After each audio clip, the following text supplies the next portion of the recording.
Hi friends, എൻ്റെ പേര് Ajeer. ഞാൻ ഇവിടെ +2 കഴിഞ്ഞിട്ട് വന്നതാണ്. അപ്പോൾ ഞാൻ +2 കഴിഞ്ഞിട്ട് എന്തുകൊണ്ട് ഡിഗ്രിക്ക് പോയിട്ടില്ല എന്ന് വെച്ചാൽ എനിക്ക് എന്താ പറയുക 3 കൊല്ലം ഡിഗ്രിക്ക് പോയിക്കഴിഞ്ഞാൽ അവിടെ നിന്ന് കിട്ടുന്ന ഒരു നോളജ് മാത്രമാണ്. അപ്പോൾ ആ നോളജ് ഉണ്ടായതുകൊണ്ട് നമ്മളിപ്പോൾ ഉള്ളത് 2023 അപ്പോൾ ഞാൻ ഡിഗ്രി കഴിഞ്ഞ് പാസ് ഔട്ട് ആകുമ്പോഴത്തേക്ക് 2026 ആവും. അപ്പോൾ ആ 2026 ആകുമ്പോഴത്തേക്ക് നമ്മളെ സൊസൈറ്റിയിൽ നമ്മളൊരു ടെക്നോളജിയും കാര്യങ്ങളൊക്കെ മാറും. അപ്പോൾ ആ ഒരു ടൈമിൽ നമുക്ക് എന്താ പറയുക പിന്നെ ഈ ഡിഗ്രി എന്ന് പറഞ്ഞാൽ നോളജിനെ കൊണ്ട് ഒരു കാര്യമില്ലെന്ന് എനിക്ക് മനസ്സിലായി.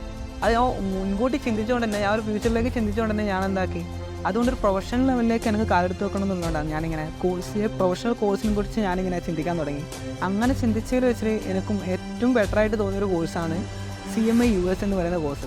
അതായത് ഏറ്റവും കുറഞ്ഞ ഡ്യൂറേഷൻ കൊണ്ട് എനിക്ക് ഒരു അച്ചീവ് ചെയ്യണമെന്നുള്ളൊരു കോഴ്സ് എനിക്ക് വേണം. അങ്ങനെയുണ്ട്, ചെറിയ ഡ്യൂറേഷൻ ആയിരിക്കണം, അതുപോലെ തന്നെ നല്ലൊരു പ്രൊഫഷണൽ ലെവൽ കോഴ്സും ആയിരിക്കണം. ആ ഒരു കോഴ്സ് എടുത്തു കഴിഞ്ഞാൽ എൻ്റെ ഫ്യൂച്ചർ എന്ന് പറഞ്ഞത് എനിക്ക് സേഫ് ആക്കാൻ പറ്റണം. ആ ഒരു രീതിയിലുള്ളൊരു കോഴ്സ് എടുക്കാനാണ് ഞാൻ ആഗ്രഹിച്ചത്. അപ്പോൾ അങ്ങനെ നോക്കിയപ്പോൾ ഞാൻ എല്ലാ റിസർച്ച് ആൻഡ് ഡെവലപ്മെൻറ്റ് ചെയ്ത സമയത്ത് എനിക്ക് കിട്ടിയൊരു കോഴ്സാണ് CMA US. അപ്പോൾ ഞാൻ ക്ലാസ്സിലിരിക്കുന്ന ഒരു കംഫർട്ട്, അപ്പോൾ ക്ലാസ്സിൽ നമ്മൾ അതൊക്കെ നോക്കിയാൽ അപ്പോൾ ഒരുപാട് പിള്ളേരുണ്ടായിരിക്കാൻ ഒരു കംഫർട്ട് ഉണ്ടാവില്ല. അപ്പോൾ അങ്ങനെ ഞാൻ അങ്ങനെയൊക്കെ ഇൻസ്റ്റിറ്റ്യൂട്ട് കമ്പയർ ചെയ്തപ്പോൾ എനിക്ക് ഏറ്റവും നല്ലൊരു ഇൻസ്റ്റിറ്റ്യൂട്ടായിട്ട് തോന്നിയത് കാറ്റലിസ്റ്റാണ്. അന്ന് പ്രത്യേകിച്ച് ഇവർ മെയിനായിട്ട് പറയുന്നത് ഫാക്കൽറ്റീസാണ്. ഫാക്കൽറ്റീസിൻ്റെ ആ ഒരു ബിഹേവിയർ നമുക്കൊരു എന്താ പറയുക ഒരു ടീച്ചർ അല്ലെങ്കിൽ ഒരു സ്റ്റുഡൻറ്റ് ആ ഒരു റിലേഷൻഷിപ്പ് അല്ലാണ്ട് നമുക്കൊരു ഫ്രണ്ട്ലി ആയിട്ടൊരു ബിഹേവിയർ കിട്ടുമ്പോൾ നമുക്ക് ആ ഒരു ഫ്രണ്ട്ഷിപ്പ് ആകുമ്പോൾ നമുക്ക് കുറച്ചും കൂടി അവരോടായിട്ട് നമുക്ക് അട്രാക്ഷൻ വരും.